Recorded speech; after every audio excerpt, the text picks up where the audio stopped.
Senhor presidente, Teodorico Ferraço,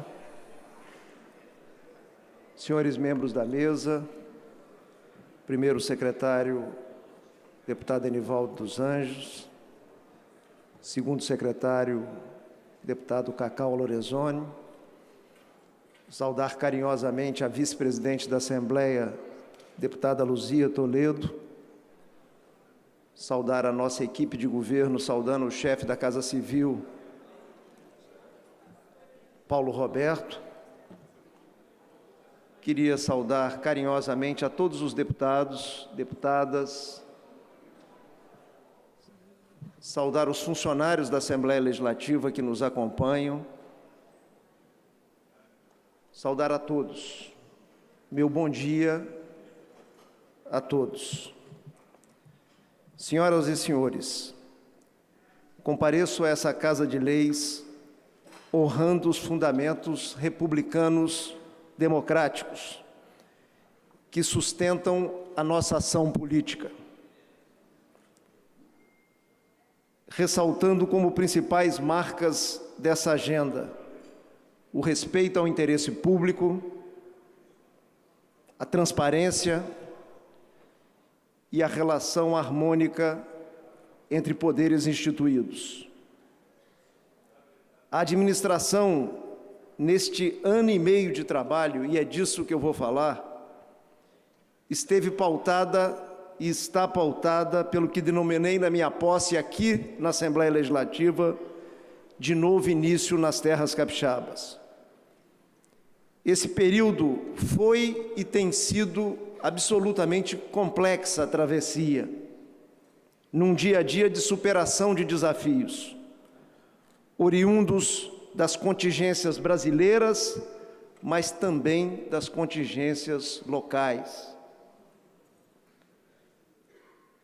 Mas também de construção de avanços. Avanços que eu chamo de vanguarda, de referência nacional no tocante a políticas públicas inovadoras, principalmente ligadas à área social e à gestão pública. Iniciemos, senhor presidente, pela pauta desafiante a partir da conjuntura nacional, até porque ela é decisiva para entender o nosso contexto e também porque guarda semelhanças com o que aqui ocorreu nos últimos anos. A crítica à realidade nacional apresenta-se como nada mais do que o resultado de uma série de equívocos na condução da política econômica, de tropeços políticos e de problemas éticos, que é bom que ressalte, vem de longe. Do ponto de vista econômico, senhor presidente, trata-se de uma crise majoritariamente nacional, made in Brasil, produzida no país por erro no tempo de aplicação das medidas anticíclicas tomadas para vencer a crise internacional 2007, 2008, 2009. O intervencionismo governamental, que ajudou a enfrentar o momento mais agudo da crise e que era para ser temporário, acabou se tornando política de governo, conduzindo-nos ao cenário lastimável de hoje, de gravíssima crise fiscal, de estagnação econômica, juros altos, desemprego assustador e empobrecimento de milhões e milhões de brasileiros. Assim como a questão econômica, a questão ética, que tem drástica reverberação junto ao nosso povo, também não é coisa recente, é bom que se diga isso aqui, vem se impondo de longa data nas terras brasileiras. As eleições presidenciais de 2014 adicionaram ainda mais complexidade a esse cenário nacional, mergulhando-nos numa crise política. O país saiu dividido no pleito. Quem ganhou não se deu conta da realidade, é bom que se diga. Talvez por isso tenha nutrido uma situação na qual quem perdeu também, infelizmente, não desceu do palanque. O atual cenário, marcado pelo prosseguimento do processo de impeachment, entre outros fatos, entre outros graves fatos, só torna mais aguda a crise que se fermenta e se arrasta há tempos no nosso país. Enfim, senhor presidente, estamos vivendo a maior crise econômica em mais de um século, combinada com a brutal crise política e graves problemas éticos. Queria saudar o chefe da Defensoria Pública, peço desculpa, doutor Leonardo, acho até que vai ser convidado para a mesa, se o presidente assim o desejar. Eu dou minha parada aqui, porque eu acho importante, peço desculpa. Não só convidamos ele também, como o deputado Elcio Álvares, ex-presidente dessa casa, muito bom, que se encontra presente.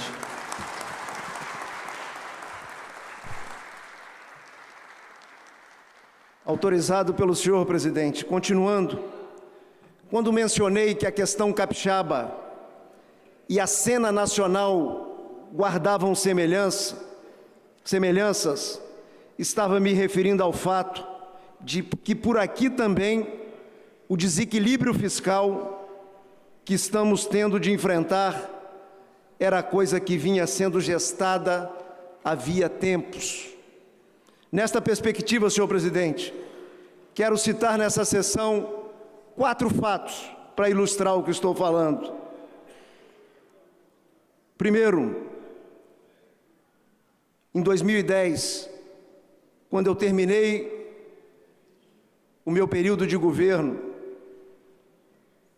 o Executivo Estadual tinha uma despesa mensal de folha de pagamento de 260 milhões de reais. Ao assumirmos novamente o governo em 2015, encontramos uma folha de pagamento de 430 milhões. Vou repetir, até porque parei um pouquinho o raciocínio. Quando deixei o governo, deixei com uma folha de 260 milhões. Quando voltei, encontrei uma folha de 430 milhões. A inflação do período que eu fiquei fora do governo é de 27,2%. A evolução da folha de 65%. Esse é o primeiro fato que queria ilustrar esse ponto, senhor presidente. Segundo dado, em 2010, os repasses mensais a outros poderes e instituições eram de 83 milhões. Nós temos repasses mensais ao Judiciário, à Assembleia Legislativa, ao Tribunal de Contas, ao Ministério Público Estadual e à Defensoria Pública. Eles representavam, em 2010, 83 milhões. Quando eu voltei para o governo, esses mesmos repasses significavam 145 milhões. Uma evolução nesse período de inflação de 27%, de 70%. Terceiro dado importante, senhor presidente, para ilustrar a minha presença aqui. Ao assumirmos, encontramos um montante de dívidas herdadas e não empenhadas. Dívidas herdadas e não empenhadas. Um ato criminoso, importante dizer aqui, pelo governo anterior, da ordem de 307 milhões de reais. Vou voltar a esse tema posteriormente, mas eu queria falar um quarto fato. Dados recentes do Ministério da Fazenda mostram a escalada dos déficits primários capixabas. Segundo o Ministério da Fazenda, em 2013, o governo do Estado gastou mais do que arrecadou, isso é o déficit, da ordem de 983 milhões. 2013. 2014, o ano que antecede a minha posse, o governo do Estado gastou mais do que arrecadou 1 bilhão e 400 milhões. 1 bilhão e 400 milhões.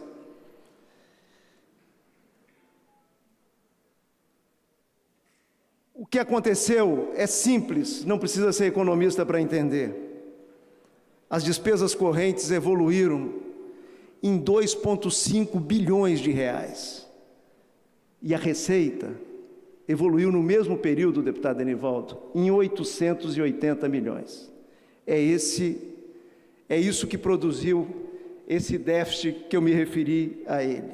Como sempre tenho dito, senhor presidente, é esclarecedor colocarmos a realidade dos gastos públicos nos anos que antecederam a essa nossa gestão da seguinte forma: as despesas subiram de elevador, enquanto a receita seguiu lentamente pela escada.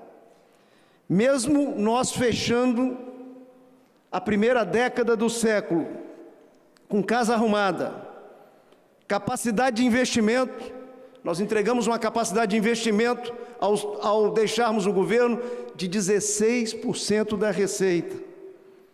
Deixamos um planejamento estratégico de longo prazo, o 2025.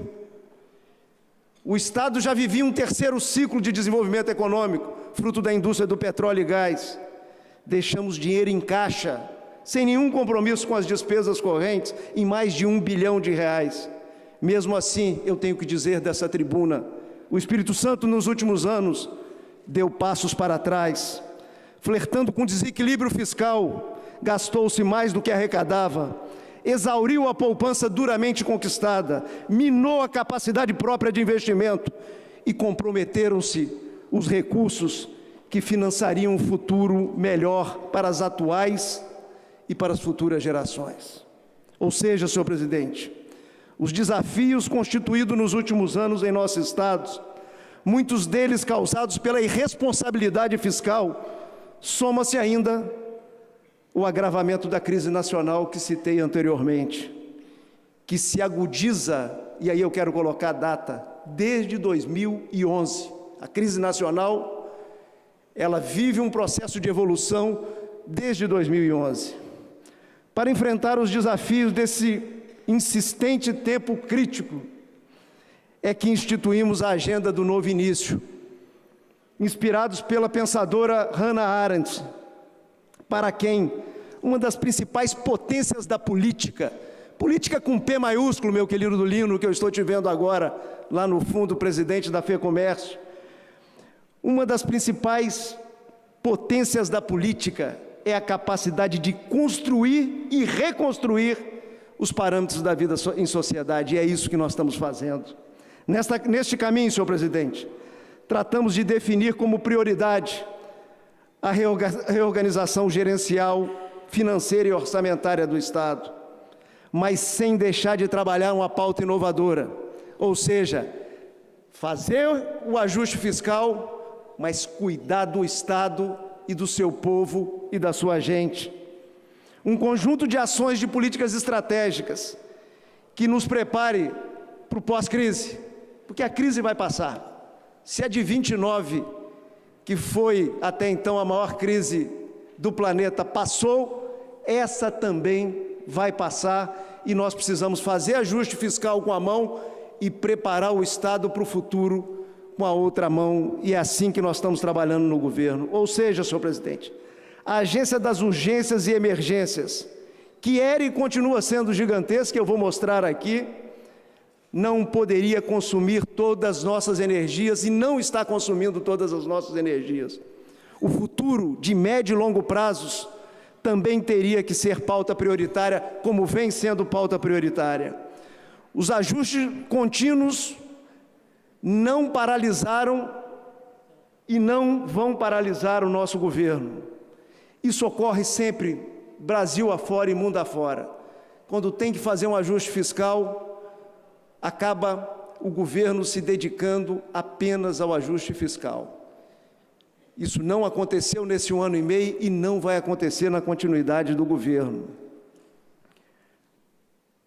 A metáfora é antiga, presidente, e eu quero repeti-la aqui. Ela é antiga, mas continua esclarecedora. Estamos consertando e calibrando o avião em pleno voo. Estamos consertando e calibrando o nosso avião, chamado Espírito Santo, em pleno voo. Seguindo o nosso rumo, sem parar, mas com altas doses de cautela e de muita racionalidade. Nessa direção, senhor presidente, começamos a trabalhar ainda em 2014, antes mesmo da posse, agindo para reorganizar o orçamento do Estado. E volto a agradecer aqui publicamente o apoio que tive desta casa, na sua gestão anterior, que foi decisiva. Nos momentos inaugurais, merece palmas. Tudo bem. Nos momentos inaugurais da nossa gestão, a partir de um diálogo responsável com a Assembleia Legislativa, mas também com o Tribunal de Justiça, com o Ministério Público Estadual, com o Tribunal de Contas e com a Defensoria Pública, retiramos 1,3 bilhão da verdadeira peça de ficção que era o projeto de lei orçamentária que tramitava nesta casa. Já nos primeiros dias de trabalho, já empossado, assinei 4 decretos visando a redução dos gastos da administração pública e a retomada do equilíbrio financeiro e orçamentário do Estado, além de mudanças na gestão administrativa, enfatizando sempre o diálogo permanente com a sociedade, a transparência e um combate ininterrupto com a corrupção. Agora, senhor presidente, eu não gosto de olhar para o retrovisor, não, mas agora, olhando um pouco pelo retrovisor desse período que eu estou no governo, posso dizer aqui que até aqui o caminho foi árduo, mas o nosso governo honrou todas as despesas contratadas, pagando rigorosamente em dia as suas contas. Rigorosamente em dia as suas contas. Além disso, nos organizamos para quitar as despesas do exercício anterior, boa parte delas sem empenho, volto a dizer. Os hospitais filantrópicos, grandes parceiros do governo para o atendimento da faixa de população mais necessitada, foram os primeiros a receber nesse acerto de dívidas herdadas. E aqui eu abro um parênteses. Desse pagamento, 25 milhões vieram desta casa, de devolução de recursos que foram feitos ao governo. Senhor presidente, em tempo de crise fiscal crescente e praticamente generalizada entre os estados da federação, as terras capixabas se tornaram um destaque no quesito de busca de equilíbrio fiscal, conforme, inclusive, é amplamente reconhecido o Brasil afora e pela imprensa nacional. Depois de 2 anos de déficit bilionário, eu já citei os déficits daqui, depois de 2 anos de déficit bilionário, o Ministério da Fazenda apresentou as contas de 2015. Em 2015, pelo Ministério da Fazenda, o Espírito Santo reverteu 2 déficits bilionários e fez um pequeno superávit fiscal de 88 milhões de reais, segundo o Ministério da Fazenda. Uma virada de grande monta para quem acompanha e estuda as contas públicas. Mas, senhor presidente, o difícil ano de 2015 repete-se ainda com mais gravidade em 2016. As crises econômicas, as crises econômica, política e ética, com importantes consequências sociais, sendo o desemprego seguramente a sua face mais cruel, continua afetando fortemente o Brasil inteiro e as terras capixabas.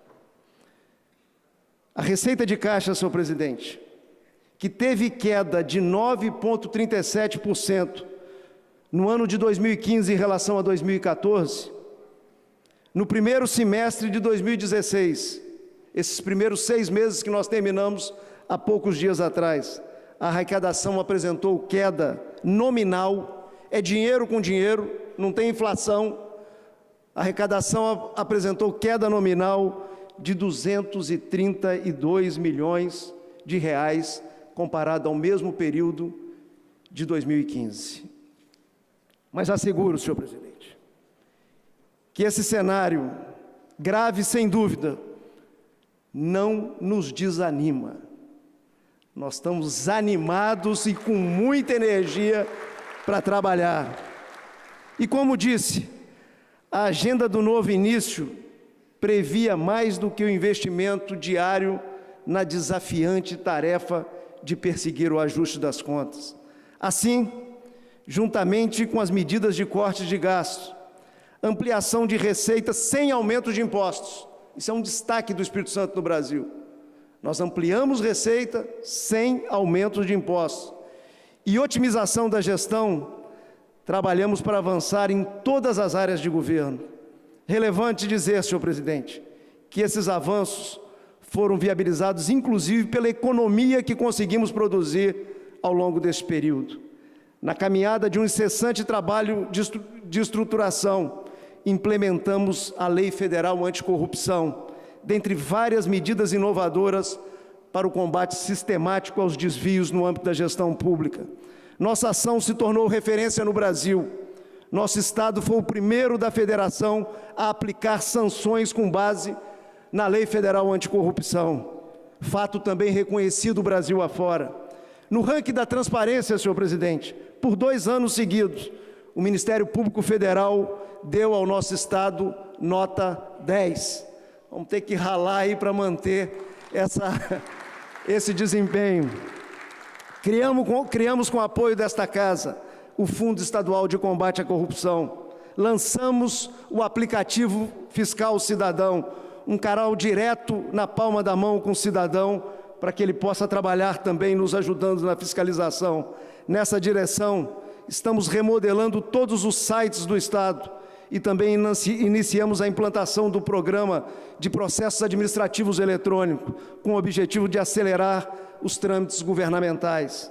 Iniciamos ainda, senhor presidente, parceria importante com o Prodeste para que um novo e mais moderno portal da transparência, o nosso portal é o mais bem avaliado do país, nós vamos lançar uma nova versão dele, seja apresentado e disponibilizado, mais amigável com a população, para que a população possa ter acesso mais fácil a todas as ações do governo, porque o governo, ele opera com dinheiro que não é dele nem dos governantes, é dinheiro do cidadão que paga os impostos e por isso nós vamos dar um passo também nessa direção. Falando em cidadania, instituímos com o apoio desta Casa e sem nenhuma ampliação de gastos públicos, instituímos a Secretaria Estadual de Direitos Humanos, uma antiga reivindicação da sociedade capixaba. Daqui a poucos dias estaremos dando posse ao Dr. Júlio, que está aqui presente, como o novo secretário de Direitos Humanos do Estado do Espírito Santo. Novo e primeiro, né? E eu agradeço essa Casa. Enfim, senhor presidente, cidadania, transparência, combate ininterrupto à corrupção e conexões governo-sociedade são fundamentos essenciais no nosso dia a dia. Nesta caminhada, senhor presidente, também elaboramos o Planejamento Estratégico 2015-2018. Também realizamos esse ano o Planejamento Estratégico Anual, ou seja, buscamos estabelecer um ambiente de equilíbrio e responsabilidade institucional, algo que é fundamental na vida cotidiana dos capixabas no presente e também decisivo para o futuro, tendo em vista que a confiabilidade governamental é importante às decisões de investimentos, tanto nacionais como estrangeiras.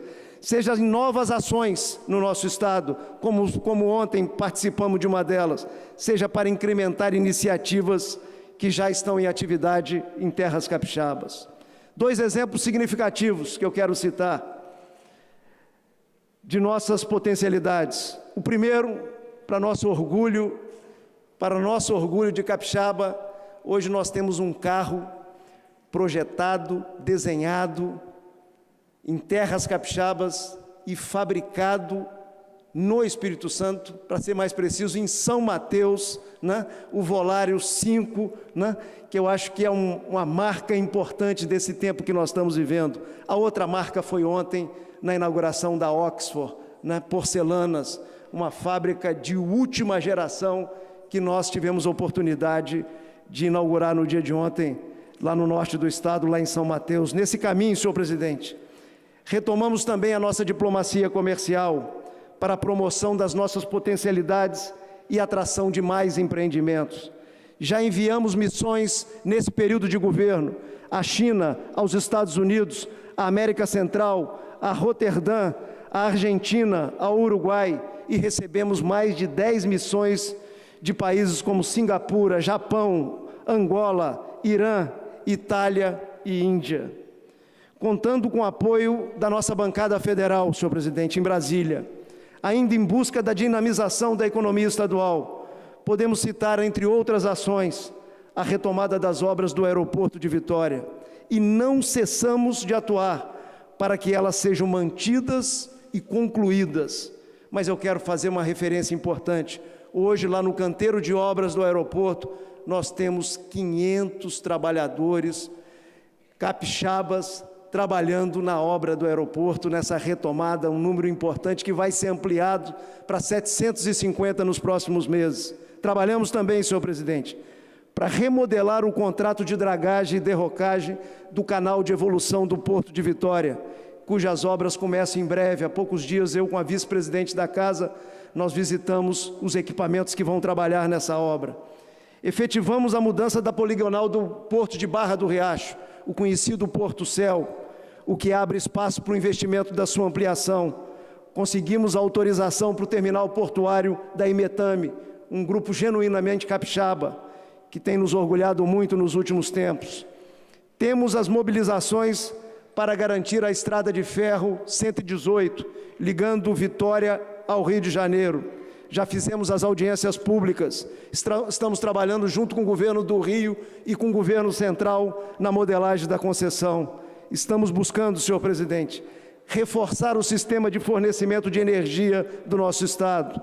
Já conseguimos a definição da subestação no sul do estado, em Rio Novo. Então, estamos lutando por 2 linhões importantes, um ligando Linhares a São Mateus, o outro ligando Mesquita, em Minas Gerais, a João Neiva. Da mesma forma, senhor presidente, as obras da duplicação da BR-101 saíram do papel, uma importante parceria de setores públicos e privados. Já foram iniciados 46 quilômetros de trecho, um investimento de 370 milhões de reais, geração de quase 1.000 novos empregos no estado do Espírito Santo. Na área de desenvolvimento econômico, também obtivemos os licenciamentos do Porto Central em Presidente Kennedy. Estamos em entendimento avançado, senhor presidente, para a implantação de um representativo projeto no norte do Espírito Santo, mais precisamente em Linhares. Será instalado um condomínio empresarial de classe mundial, que também terá suporte de um terminal portuário dentro da região da Sudene, o que dá uma competitividade diferenciada para essa região do estado do Espírito Santo. Licitamos, senhor presidente, e iniciaremos nos próximos meses as obras de ampliação da pista do aeroporto regional de Linhares. É o primeiro. Nós queremos montar uma malha regional aeroportuária dentro do estado do Espírito Santo, contemplando outros municípios e outras regiões. Na questão da mobilidade humana, fizemos negociações conduzidas pelo secretário Paulo Rui com o BNDES e asseguramos 530 milhões de reais para as obras de mobilidade humana na região metropolitana. Priorizamos algumas intervenções que quero citá-las aqui, que tem a ver com os principais gargalos e melhorar a fluidez no deslocamento dos moradores da Grande Vitória. Entre elas, o complexo do Portal do Príncipe, a entrada sul de Vitória, a saída norte indo para a Serra, do aeroporto até o viaduto da Vale do Rio Doce, a conclusão da Avenida Carlos Lindenberg, em Vila Velha. Além disso, nesses conjuntos de obras, reiniciamos a José Sete, em Cariacica, e estamos trabalhando para terminar a ligação do contorno de Vitória até a 080, que nos liga a Santa Maria de Jetibá e a Santa Leopoldina. Senhor presidente, Encontramos as obras de ampliação da Avenida Leitão da Silva, aqui bem próximo, com graves problemas. Conseguimos reorganizá-la, estamos em condições de terminar essa primeira fase da obra até o final do ano e mais. Já vamos preparar a licitação da segunda fase da obra, que vamos colocar no mercado nos próximos meses. Estamos trabalhando, senhor presidente, para concluir em 2017 uma obra que iniciei no meu governo passado, que é estruturadora da malha metropolitana, que é a leste-oeste, que liga Cariacica a Vila Velha, Cariacica e Viana a Vila Velha. Uma obra que vai significar, vai ter um grande impacto na malha metropolitana. Retomamos também, senhor presidente, inclusive com a presença do presidente, com o prestígio do presidente, retomamos a obra de duplicação da ligação Coutinho-Castelo, que vai ter um grande... Coutinho-Cachoeiro de Itapemirim, desculpe, que vai ter um grande impacto no sul do estado do Espírito Santo. Estamos concluindo a duplicação da rodovia Guriri-São Mateus e vamos iniciar, com muita alegria, nas próximas semanas, aí nós vamos iniciar uma obra que vai ter para a região metropolitana um impacto, combinado com a leste-oeste, vai ter um impacto parecido com o que teve a terceira ponte. Vamos iniciar a obra do contorno do Mestre Álvaro, um obrão extremamente importante, parceria com o governo central, apoio da bancada federal, um trabalho importante que nós conseguimos aí colocar de pé. Recebemos ontem a autorização do DENIT para iniciar essa obra. Serão realizados também, senhor presidente, as licitações para a reabilitação de 3 trechos rodoviários. O primeiro, a 010, trecho Nova Almeida até Barra do Riacho. O segundo, a ES 164, entre Castelinho e Vargem Alta. A terceira, a ES 297, ligando a BR 101 até Bom Jesus do Norte.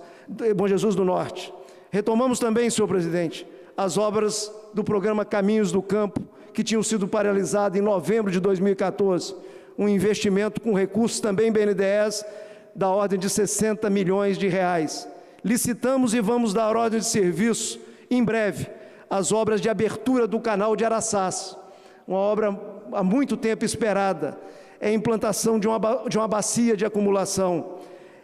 Também do programa de macrodrenagem metropolitano, está previsto, senhor presidente, a licitação da ampliação do canal do Rio Marinho e da barragem do Rio Formate. Tratam-se essas 3 obras de intervenções para reduzir significativamente os alagamentos em Vila Velha, em Cariacica e em Viana.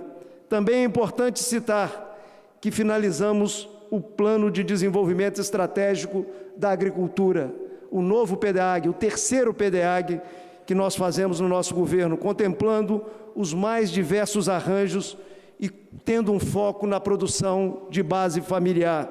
Em parceria com a Fundação de Amparo e Pesquisa e Inovação do Espírito Santo, a FAPES, lançamos o maior edital de pesquisa agropecuária da história do nosso estado. São 14 milhões, senhor presidente, em projetos de pesquisas aplicados que vão subsidiar a formação de políticas públicas voltadas para o desenvolvimento rural sustentável, a elevação da renda dos produtores, o adensamento dos arranjos produtivos, a conservação do solo e o uso racional da água. Lançamos o primeiro edital do Fundo Social de Apoio à Agricultura Familiar, o FUNSAF, a partir de parceria firmada com o BNDES.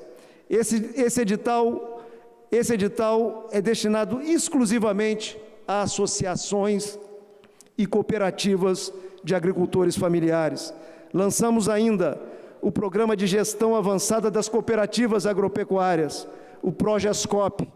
Essa ação, senhor presidente, viabiliza o programa Parceiros para a Excelência, o PAEX, beneficiando 10 cooperativas do nosso estado e alcançando diretamente 40 mil cooperados em todo o território do estado do Espírito Santo. Senhoras e senhores, porque concebemos o desenvolvimento como um movimento que integra as dimensões produtiva, social e ambiental, estamos investindo em políticas públicas inovadoras e estruturantes de uma nova realidade de qualidade de vida, cidadania e direitos humanos nas terras capixabas. Assim, tendo em vista o papel central da educação na produção de vida próspera para todos, esta é a área que tem prioridade absoluta na nossa ação de governo. Os investimentos em nossa estimada rede estadual, estimada por nós e bem avaliada pelos capixabas, pesquisa que recebi essa semana, que merece aqui o nosso aplauso. Investimento em nossa estimada rede estadual de educação são diversificados, destinados à qualificação, ampliação e inovação do processo educacional. Dentre as tantas ações na educação, senhor presidente, gostaria de destacar a realização do concurso público para professores, que ontem eu tive a alegria de dar posse, na presença, inclusive, da deputada Luzia, do deputado Marcos Bruno, do deputado Almir, do deputado Bruno, que estavam lá representando a Assembleia Legislativa. Desta seleção foram nomeados 867 professores. Também estamos anunciando, senhor presidente, um novo concurso para 2017, com mais 1.000 vagas na nossa rede. O objetivo é que sejam realizados concursos, se possível, anuais. A burocracia muitas vezes dificulta isso, para que a gente possa ir recompondo gradativamente o quadro do magistério estadual. Destacamos ainda, senhor presidente, a concessão de bolsas para 100 estudantes cursarem línguas fora do nosso país. Começando por São Pedro, em Vitória, implementamos o programa Escola Viva, que nesse curto tempo, já chegou aos municípios da Serra, Ecoporanga, Muniz Freire, Cachoeiro de Itapimirim. Lançamos uma novidade nas unidades de Cachoeiro e da Serra. Diga de passagem, a Serra que leva o nome de um grande capixaba, professor Joaquim Beato, que eu quero homenagear nessa sessão de uma maneira muito carinhosa. Mas nas duas unidades, Cachoeiro e Serra, que levam o nome do professor Joaquim Beato, nós temos uma inovação. Estamos oferecendo também vagas, senhor presidente, para os estudantes do 6º ao 9º ano do ensino fundamental. Uma conexão interessante, Lino. Nós iniciamos com educação no ensino médio, onde nós temos o maior desafio da repetência e da evasão, mas nós vimos esse desafio também no 2º ciclo do fundamental. Então, nós estamos avançando nessa direção. A Escola Viva, senhor presidente, é um modelo de educação em tempo integral que atualiza as práticas pedagógicas e busca formar cidadãos e empreendedores.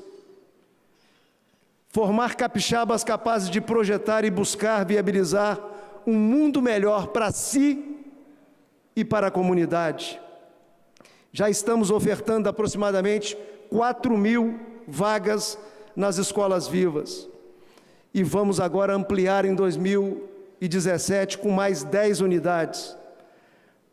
Para a melhoria da infraestrutura escolar, senhor presidente, em 2016, estamos em obras de construção, reforma e ampliação de escolas e quadras esportivas, totalizando um investimento de 40 milhões de reais. Além disso, estamos destinando 15 milhões a um programa de manutenção e reforma de 120 unidades escolares. Mas isso nós vamos ter 120 a cada ano, não é isso, professor Haroldo? 120 a cada ano, até que toda a rede educacional seja alcançada. Estamos investindo no fortalecimento da gestão escolar de toda a rede de ensino médio, totalizando 287 escolas. Ao longo deste ano, senhor presidente, no ensino fundamental, 6.800 crianças de até 8 anos receberam atendimento socioemocional. É um outro desafio que nós temos na educação dos nossos jovens. Esse atendimento tem como objetivo ensinar as crianças a lidar com próprios sentimentos, conflitos, notas baixas, entre outros. É fazer com que elas desenvolvam competências como o autoconhecimento, a consciência social, a capacidade de resolver desavenças de forma pacífica. Assim, elas estarão mais aptas a lidar com problemas e crises, tanto na adolescência quanto na idade adulta, meu querido ex-governador Elcio Álvares. Temos ainda o desenvolvimento de diversos programas estruturantes, como o Jovem de Futuro. Buscamos tornar o trabalho do gestor mais eficiente, criativo e produtivo, com foco nos resultados positivos de ensino e de aprendizagem. O Família Presente na Escola busca integrar, esse é um outro programa, busca integrar pais, familiares e comunidade ao processo de educação, visando ao sucesso escolar. Vamos avançar, senhor presidente, com o Sedu Digital, que eu participei, inclusive, do lançamento, junto aos diretores das nossas escolas. Vamos avançar com o Sedu Digital, criado este ano, este programa busca facilitar o acesso de educadores a materiais de base tecnológica, de forma a enriquecer e dinamizar as práticas pedagógicas. Falando em educação, senhor presidente, falando em educação para a cidadania e para a emancipação, como não citar aqui os editais de cultura, né? Se a gente olhar o Brasil, quem é que fez edital de cultura em 2015 e que vai fazer em 2016? Eu acho que vão ficar de pé poucos estados federados, minha querida Deise, e o Espírito Santo vai estar lá pontuando. Lançamos o edital de cultura o ano passado, atendemos 299 projetos e nos próximos dias, meu querido Darli, que eu estou vendo agora, estaremos lançando um novo edital de cultura, mais 8 milhões de reais à disposição do trabalho de fomento, produção e circulação da cultura capixaba. Já fizemos, senhor presidente, três testes acústicos, essa casa participou de um deles e vamos entregar em breve a Casa da Música. Será um espaço de fruição musical e também de formação e inserção sociocultural. Fiz um pedido ao presidente que, se alguma obra de arte da Assembleia puder ser doada para a Casa da Música, nós não vamos aplaudir sentado, nós vamos aplaudir de pé. Até porque, quer dizer, nós estamos fazendo a Casa da Música na antiga Assembleia Legislativa do Estado do Espírito Santo, né? Estamos aí preparando com o professor Martinuso um livro contando a história daquele prédio, Elcio. Mais um passo que a gente dá para resgatar a trajetória histórica dos capixabas, né? Importante, senhor presidente, também ressaltar a política de ocupação social desenvolvida pelo governo. O foco dessa política são os jovens que estão fora da escola e sem ocupação. Apostando na sua capacidade de mobilização e diálogo, estamos trabalhando para levar muito mais cidadania, respeito aos direitos humanos, cultura, esportes e oportunidades nas áreas mais vulneráveis do nosso Estado. A região de Santo Torquato, em Vila Velha, foi o nosso ponto de partida para chegar a 16 mil jovens, que é o nosso objetivo, em situação de risco social e pessoal, em 25 comunidades, que são as comunidades mais violentas do território capixaba. Nós já conseguimos, doutor Leonardo, fazer o diagnóstico dessas 25 comunidades. Cerca de 150 jovens dessas comunidades foram identificados e capacitados para atuar na metodologia Jovem Falando com Jovem. Realizaram uma pesquisa que já atingiu 6.300 jovens dessas comunidades, coletando informações socioeconômicas, socioeconômicas, ajudando a articular uma rede comunitária e contribuindo para a base de trabalho multissetorial que estamos realizando no programa Ocupação Social, que dialoga muito com a Defensoria Pública aí para frente, na minha visão. Estamos avançando continuamente com esse programa, dando especial atenção à escolarização, à capacidade de empreendedorismo, uma das principais demandas que nós estamos encontrando nos nossos jovens em situação de risco. Além de trabalhar para oferecer aos jovens um caminho digno, frente à realidade de descaminho que se apresenta em comunidades carentes, a Ocupação Social busca somar ações e resultados na área de segurança e defesa social. Nós já temos o apoio nesse projeto da FINDES, que disponibilizou uma série de cursos, e vamos ter nos próximos meses apoio da FEComércio, porque o Dr. Lino não consegue ficar em paz deixando só a FINDES nos apoiar.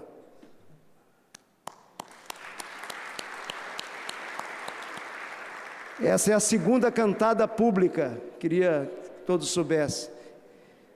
O Lino ficou da cor da minha gravata agora. Senhor presidente, nessa área especificamente, na área de segurança e defesa social, estamos desenvolvendo inúmeras ações. Citamos aqui o combate da violência contra a mulher, com a expansão do projeto Visitas Tranquilizadoras, e também a Polícia Civil, um bom trabalho coordenando o projeto Homem que é Homem, que acompanha o companheiro agressor para que novos registros violentos não venham a acontecer. Também lançamos a campanha Compartilhe o Bem, para incentivar os gestos de cooperação, os gestos de amizade, de fraternidade, de gentileza, de cordialidade entre os capixabas, ajudando a construir um cotidiano de paz e bem-estar para todos. Nesse ano, senhor presidente, vamos concluir as obras de construção da sede da Rotan em Cariacica. Vamos concluir a reforma do BME em Vitória. Vamos concluir a unidade do Bombeiros Militar de São Mateus e também de Venda Nova do Migrante. Também serão licitadas a obra da Delegacia Regional de Vila Velha e a unidade de Polícia Civil de Guaçuí. Vamos também reformar a APAC de Cachoeiro de Itapimirim, uma reivindicação da sociedade de Cachoeiro e dos religiosos. E vamos disponibilizar novamente naquela sede 120 novas vagas. Vamos também licitar mais uma unidade prisional no nosso estado, em Linhares, para 604 novas vagas. Vale destacar, senhor presidente, que fechamos o primeiro semestre desse ano com o menor número de homicídio deste século. É isso. Mesmo com um longo caminho a percorrer, precisamos remarcar cada avanço.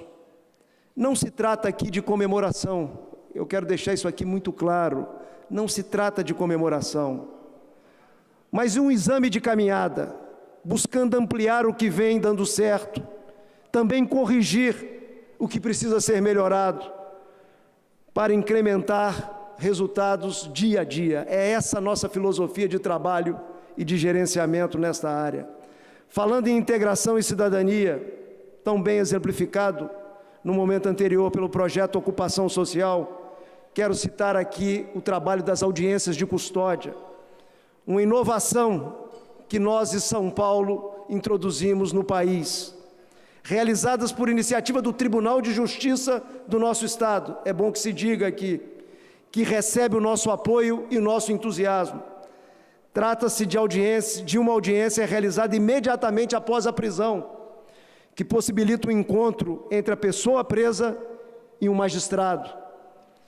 Já presente esse projeto na Grande Vitória e também em Cachoeiro de Itapimirim, no sul do estado. Vamos levá-los mais à frente para o norte do estado. Mas eu quero ressaltar aqui, senhor presidente, este é um mecanismo de prevenção e combate à tortura. Este é um mecanismo de direitos humanos.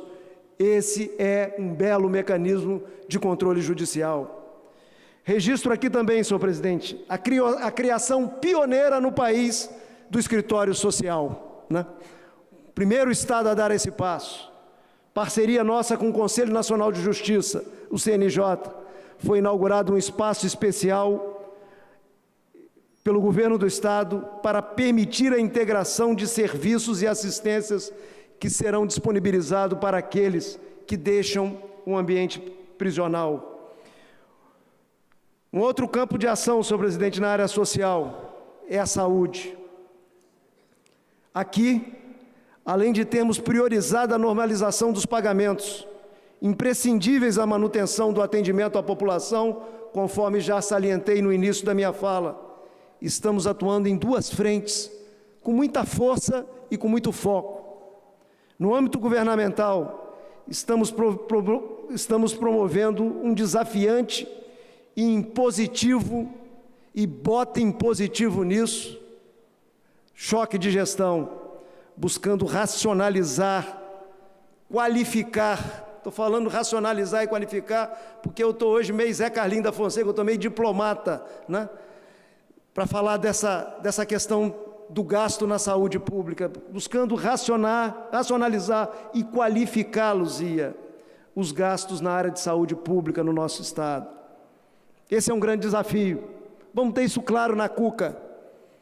Qual é o maior orçamento do Estado? É saúde. 2015, saúde, está aqui o Ricardo. 2016, o maior orçamento do Estado é saúde. É um grande desafio. Esse movimento, senhor presidente, já está abrindo espaço e vai nos permitir um espaço maior ainda para ampliar e melhorar os serviços prestados ao nosso povo, que paga essa conta. Não é importante saber quem paga essa conta. Uma das ações é a implementação da gestão de resultados na rede hospitalar própria e também na rede contratada, contratualizada. Em breve, senhor presidente, vamos dar início à obra do Hospital Geral de Cariacica, com novos 400 leitos que serão acrescentados à rede estadual. Também iniciaremos a obra do Bloco 4 e do Bloco 5 do Hospital Estadual de Urgência e Emergência, o antigo São Lucas, para que todos saibam do que eu estou falando. São relativas ao pronto-socorro e mais 43 leitos. Ainda assinaremos, senhor presidente, convênio para adequação do Hospital Maternidade São Mateus. Serão 6,9 milhões para disponibilizar 55 leitos. Assinamos recentemente decreto que afirma a utilidade pública com vista à desapropriação do terreno onde está localizado o Hospital Estadual de Vila Velha, antigo Hospital Ferroviário, bem como as benfeitorias existentes sobre ele. A medida representa o primeiro passo para que o hospital se torne um bem público, podendo ser integrado definitivamente à rede estadual de saúde. Até o fim do ano, senhor presidente, esperamos disponibilizar neste hospital mais 42 leitos clínicos e 5 salas de cirurgia. Com a conclusão do Centro de Consultas e Exames Especializados em Nova Venécia, vamos iniciar o processo de descentralização do atendimento à população. Esse é um passo muito importante. Vamos testá-lo junto às prefeituras municipais, lá em Nova Venécia, uma vez ficando de pé. Esse é um passo que nós queremos expandir no território do Espírito Santo. O que é isso? É acabar com trança-trança de ambulância, com todo o prejuízo humano que tem esse trança-trança no nosso Estado, né? Levar o serviço para mais próximo possível dos seus necessitados, dos seus usuários. Outra frente, senhor presidente, outra frente na área de saúde é junto aos cidadãos. Aqui, atuamos em duas vertentes e conexões. Lançamos o programa 21 Dias, para mudar hábitos, para promover a vida saudável. Assim, estamos em campanha por uma alimentação de melhor qualidade, uma alimentação saudável, equilibrada. Um dia a dia com mais exercício. Isso é muito importante, a gente promover, inclusive no Detran. Um dia a dia com mais exercício e um cotidiano com mais convivência familiar. Também estamos investindo em parceria com os cidadãos para enfrentar justamente com as prefeituras municipais o Aedes aegypti, transmissor de vírus causadores de doenças gravíssimas. Um tema impositivo que não esteve na pauta das eleições de 2014, que nós não debatemos, por incrível que pareça, na eleição de 2014, que se agravou nesses últimos tempos, é a questão ambiental, com foco especial na crise hídrica. Os severos efeitos climáticos, senhor presidente, como a escassez de água, os sérios efeitos de um modelo de desenvolvimento pouco sustentável e os dramáticos resultados das catástrofes ambientais, como a que estamos vivendo na bacia do Rio Doce, impõem uma agenda gigantesca para todos nós, governo, sociedade e assim por diante. Trata-se de uma pauta com vocação histórica quanto à promoção de mudanças estruturais e mudanças comportamentais, envolvendo poderes, instituições públicas, agentes produtivos e sociedade em geral. Deste modo, senhor presidente, desde que assumimos, estamos construindo de forma colaborativa as nossas políticas ambientais. Criamos o Comitê de Recursos Hídricos, com intenso debate social e técnico. Decisões importantes foram tomadas. Podemos citar a parceria com a EDP, Excelsa, para uso prioritário da barragem de Rio Bonito para abastecimento humano.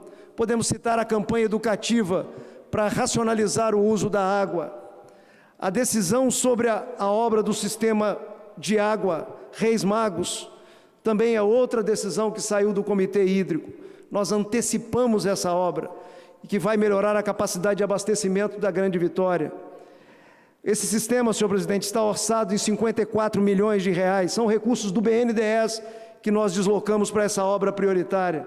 Vai beneficiar diretamente 150 mil habitantes na Grande Vitória, que vai ser injetada essa água na Serra Sede, vai atender a Serra Sede, o entorno e também a região do Civite. Com a inauguração, que vai acontecer antes do próximo verão, nós vamos garantir à Grande Vitória um volume de água que é equivalente ao que é consumido hoje em Cachoeiro e Itapemirim. É esse o volume de água que nós vamos injetar na malha metropolitana. Só para darmos um outro exemplo de enfrentamento efetivo, senhor presidente, de um dos nossos maiores desafios atuais, a estiagem, criamos um novo programa estadual, o Programa Estadual de Construção de Barragens, que prevê investimento de 60 milhões. Da onde tiramos esse dinheiro? Da operação com o BNDES. Estamos dando um sentido nobre ao que sobrou dessa operação. É importante dizer aqui, publicamente, aqui nesta Casa de Leis. Nós vamos construir 60 novos reservatórios no estado do Espírito Santo. Ao todo, senhor presidente, as barragens terão capacidade de armazenar 19 bilhões de litros d'água. Já estão em construção a unidade de Pinheiros Boa Esperança, uma obra que era do governo federal junto com a prefeitura municipal, que nós assumimos e estamos dando curso. Já está em construção a barragem de Marilândia, obra que licitamos e já demos ordem de serviço. Já está em obras a barragem de Pancas, em Lajinha, obra também que licitamos e já demos ordem de serviço. Ainda sobre segurança hídrica, senhor presidente, iniciamos os estudos e projeto básico daquilo que vai ser uma outra segurança hídrica para a região metropolitana da Grande Vitória, que eu acho que vai ser uma obra histórica, que vai ser a barragem do Rio Jucu, que ontem eu recebi a sugestão que deu o nome de barragem dos imigrantes, pelo que aquele território tem a ver com a chegada dos imigrantes no nosso estado. Em razão da credibilidade do nosso ajuste fiscal, senhor presidente, conseguimos ainda no período do ministro Levi, e eu quero ressaltar isso aqui, captar junto ao Banco Mundial, com aval do Tesouro da União, isso em função do que fizemos, conseguimos captar R$1 bilhão, dinheiro que nós já estamos aplicando. Esses recursos garantem a implementação do programa Água e Paisagens, com ações que vão desde a preservação de nascentes até o tratamento de esgoto no interior, lá na região do Caparaó e aqui na Grande Vitória. Um outro programa importante, já em curso, é o Reflorestar. Esse é um programa inovador, extremamente importante, que une o programa Produtores de Água e o Floresta para a Vida, que nós criamos em 2003-2010. O programa, entre outros, conjuga atividade de proteção, recuperação e preservação de nascentes. Por seu intermédio, firmamos parceria com os produtores de água, incluindo remuneração por serviços ambientais, que é uma forma extremamente moderna de preservação do meio ambiente, como é o caso de manter uma floresta em pé, como é o caso da recomposição de uma cobertura florestal em áreas de interesse para o ciclo hidrológico. O Reflorestar, senhor presidente, atende atualmente já 1.840 propriedades rurais do nosso estado, em 73 dos 78 municípios. Tem uma abrangência em quase todo o território do estado do Espírito Santo, o que está permitindo a recuperação de 6.000 hectares de floresta e a preservação de mais outros 6,1 mil hectares de floresta. Para este ano agora, para o final do ano de 2017, a meta é manter o investimento anual atendendo mais 1.500 propriedades rurais. É uma meta ambiciosa. Juntamente com a Fundação de Amparo e Pesquisa de Minas Gerais, o CNPq, a CAPES, a ANA, firmamos parceria para fomentar o projeto com vista à resolução de problemas regionais, priorizando e focando a bacia hidrográfica do Rio Doce, ainda na área ambiental, mas com reflexos importantes na área da saúde, Ricardo. Estamos implementando a parceria público-privada do sistema de coleta e tratamento de esgoto do município da Serra, que é o município mais populoso do nosso estado.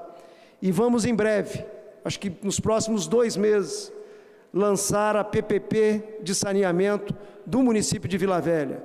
Serão mais de 600 milhões de investimentos, doutor Hércules. Nós vamos construir mais de 600 quilômetros de rede coletora de esgoto, além de estação de tratamento de esgoto, cobrindo todo o município de Vila Velha. Com apoio desta casa, que eu sempre agradeço, com apoio dessa casa, nós aprovamos a abertura do capital da Cesan. Quer dizer, quebramos as amarras desses tabus extremamente atrasados que ainda existem no nosso país. Ao abrir o capital da Cesan, o que nós vamos fazer? Nós vamos trazer dinheiro sem endividar a Cesan. Nós vamos trazer dinheiro sem endividar o Estado. Vamos permitir que esse dinheiro seja investido em benefício dos capixabas. Nós precisamos fazer esse debate aberto, de peito aberto com a sociedade. Se nós quisermos realmente mudar o nosso país, nós temos que largar o atraso do nosso dia a dia. E essa providência que nós estamos tomando com a Cesan, com o apoio desta casa, que fez o debate e aprovou, né? É um passo muito importante. Inclusive, nós vamos trazer um operador privado para dentro da gestão da Cesan, para qualificar mais a gestão da empresa de saneamento do Estado, que é um passo extremamente importante. Senhor presidente, prezados e prezadas, este é apenas um conjunto de ações que foram elencadas sem a intenção de dar conta de todo este período. Poderíamos ficar aqui mais tempo, elencando outras atividades decisivas que praticamos, como o lançamento do edital do programa Nossa Bolsa. Em plena crise, abrimos 965 vagas com recursos da área de ciência e tecnologia. Poderíamos falar da área de turismo, que é uma área importante para o nosso Estado, que está em pleno desenvolvimento. Podíamos falar da campanha Amores, né? Uma campanha bonita que tocou a nossa emoção, que busca fazer com que cada um dos que se encantam por estas terras seja também um propagador da sua admiração pelo Espírito Santo. É uma ideia da gente multiplicar os olhares e os relatos de amor pelo Espírito Santo. Enfim, senhor presidente, este painel, ainda que resumido, evidencia aí uma dupla ou tripla jornada que nós estamos empreendendo no Estado do Espírito Santo. Dupla ou tripla, né? Aqui no discurso está escrito dupla, mas pode ser tripla, eu vou dizer por quê daqui a pouco. Que nós estamos empreendendo no Espírito Santo. Seguindo lá a nossa agenda do Novo Início, que eu anunciei aqui desta tribuna. Novo Início nas terras capixabas. Busca de equilíbrio fiscal, garantido funcionamento do governo, mas estruturação de novas bases para o futuro de desenvolvimento com prosperidade compartilhada em terras capixabas.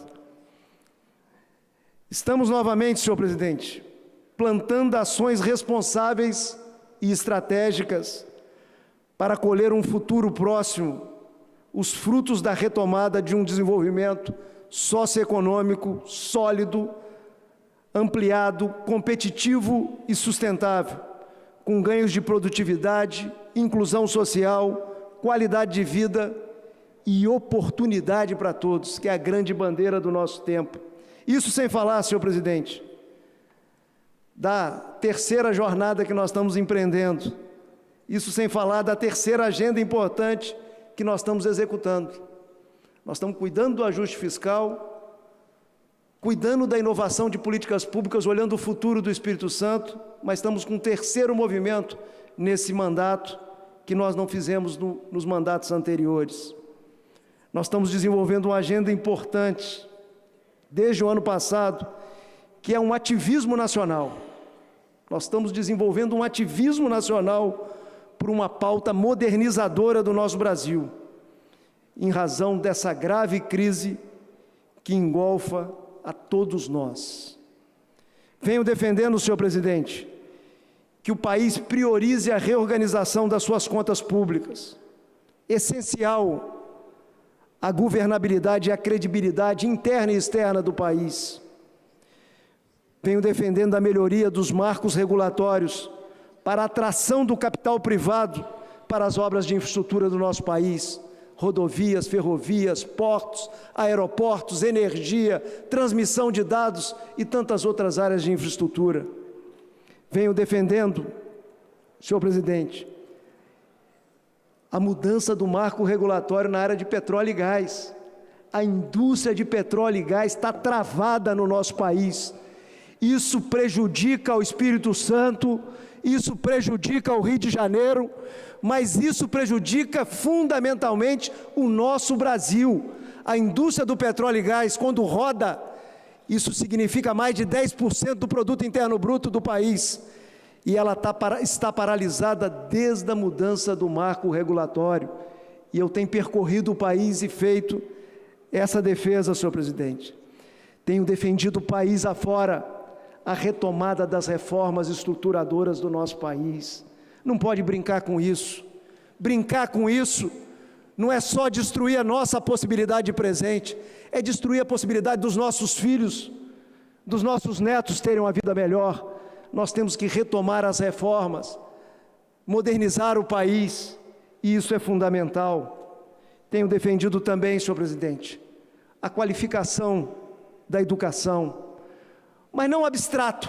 Tem muita gente que gosta de defender isso abstrato. Eu não estou defendendo isso de maneira abstrata, estou defendendo isso com foco. E o foco, para mim, é a base. É a base. É a pré-escola, é o ensino fundamental, é o ensino médio. Se a gente melhorar a pré, o fundamental e o médio, nós criamos o alicerce para ter uma juventude com outro nível de instrução no nosso país, o que é um diferencial de oportunidade para eles próprios, mas também é um diferencial de competitividade para o nosso país.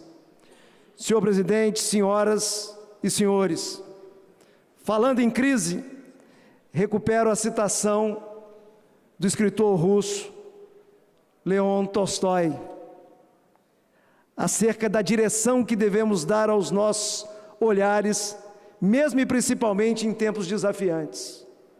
Olha que coisa linda, abre aspas, o lugar que ocupamos é menos importante do que aquele para o qual nos dirigimos, fecha aspas. Ou seja, senhor presidente, a crise e seus desafios não pode se colocar como impedimento ao nosso projeto de caminhada. Há necessidade de realizarmos ações inovadoras. E é olhando para o futuro, cujas bases estamos construindo neste exato presente, que gostaria de finalizar propondo algumas reflexões sobre a atualidade do mundo. Senhor presidente, é preciso estarmos absolutamente atentos ao fato que o mundo está mudando e mudará em ritmo cada vez mais rápido, com repercussões em todos os âmbitos de nossas vidas, inclusive a política e a ação institucional republicana e democrática. Lembrando o presidente Obama, em seu último discurso sobre o Estado da União, vivemos uma era de mudanças extraordinárias, que viabiliza ao mesmo tempo, disse Obama, avanços assombrosos e perturbações econômicas.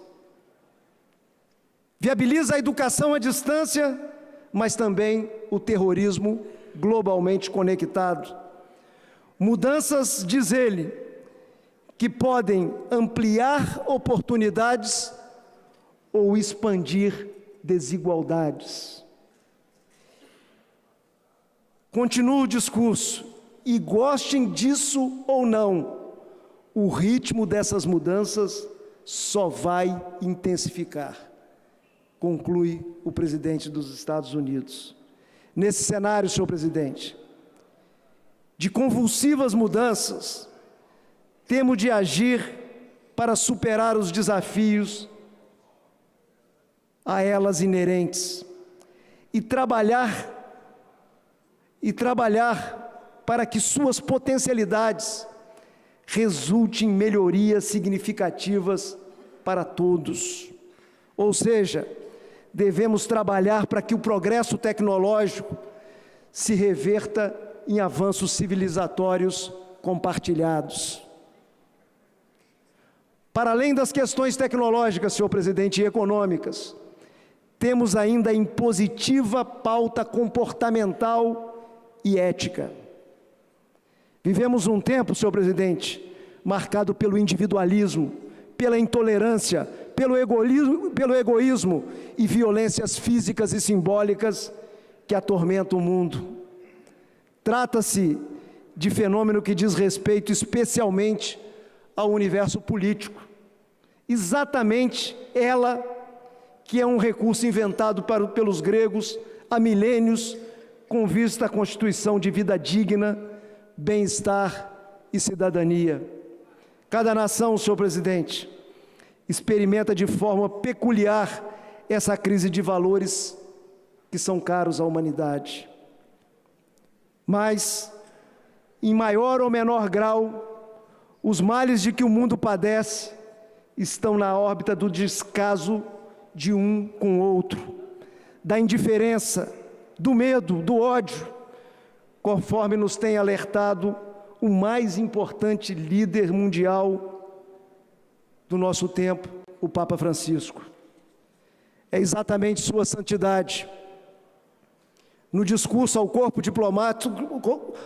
diplomático junto à Santa Sé, proferido recentemente, que nos indica o caminho, seja para refazer as trajetórias planetárias em busca de uma nova civilização, seja para pavimentar renovadas relações em nossos lares ruas, bairros, enfim, em nosso dia a dia. Abre aspas.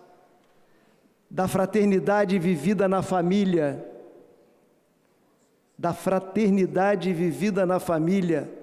nasce a solidariedade na sociedade. Olha que construção. Vou ler devagar o nosso Papa. Da fraternidade vivida na família, nasce a solidariedade na sociedade, que nos leva a ser responsáveis uns pelos outros.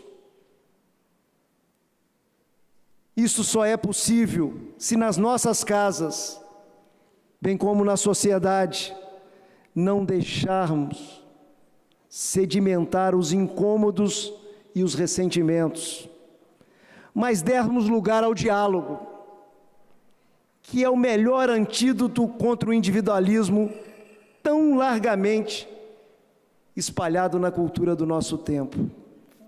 Fecha aspas. Acentuo aqui, senhor presidente, o papel do diálogo, forjado inicial e decisivamente no seio das famílias,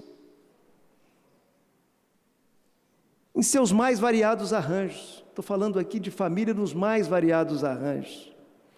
O diálogo, senhor presidente, como a principal ferramenta que temos para vencer medos e obstáculos, e de uma forma para produzir consensos em torno das oportunidades que temos para construir um mundo melhor para todos.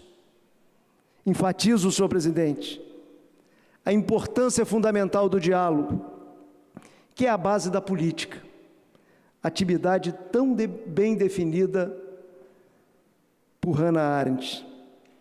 Como é que ela define a política? Palavras dela: como meio para alcançarmos um fim mais elevado. Que assim seja, senhor presidente. Muito obrigado pela atenção de todos. Fico à disposição para o debate.